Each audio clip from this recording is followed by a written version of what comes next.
नमस्कार मैत्रिणींनो, आज आपण साबुदाणा लाडू बनवूया। त्यासाठी 1 वाटी साबुदाणा घेतला मी। हा चांगला गॅसवर अगदी बारीक मीडियम गॅसवर बारीक भाजायचं। चांगलं भाजून घेऊ। आधी बारीक करायचा गॅस, मग नंतर मीडियम करून अगदी ते फुलेपर्यंत भाजून घ्यायचं। हे बघा हे आता भाजून झालंय। ह्याला आता आपण एका ताटलीमध्ये घेऊन गार करून घेऊया। हे बघा हे एकदम गार झालेलं आहे। मिक्सरच्या भांड्यामध्ये बारीक करून घेऊ। चांगलं बारीक करून चाळून घेऊया। हे बघा हे बारीक झालेलं आहे। ह्याला चाळून घेऊ आपण।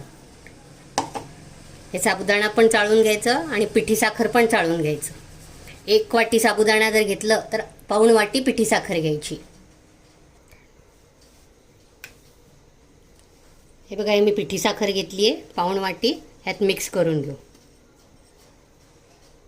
आणि ह्यामध्ये वेलची पूड मिक्स करू आणि थोडे ड्रायफ्रुट्स आहेत हे टाकून देऊ।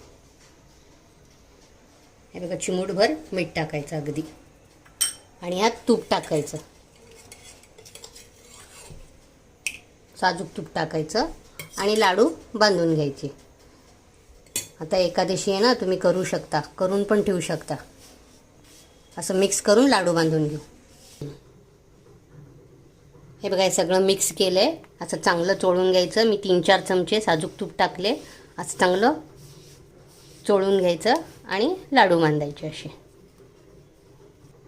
हे बघा हे असे लाडू बांधून ठेवून द्यायचे। साबुदाणा लाडू तयार झालेले आहे। आता एकादशी आहे, तुम्ही नक्की करून बघा। ह्याच्या आधी मी साबुदाणा वड्याची पण रेसिपी टाकलेली आहे, ते पण बघून तुम्ही नक्की करून बघा आणि माझ्या चॅनलला लाईक, शेअर आणि सबस्क्राईब करा। बाय।